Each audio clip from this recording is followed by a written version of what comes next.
आणि आता बघा मी ते डीजे माझ्या कानावर आदळले.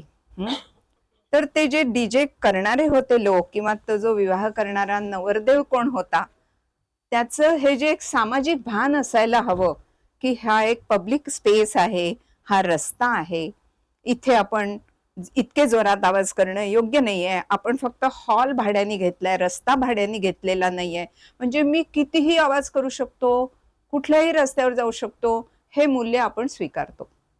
जणू काही आपला भाग होतो.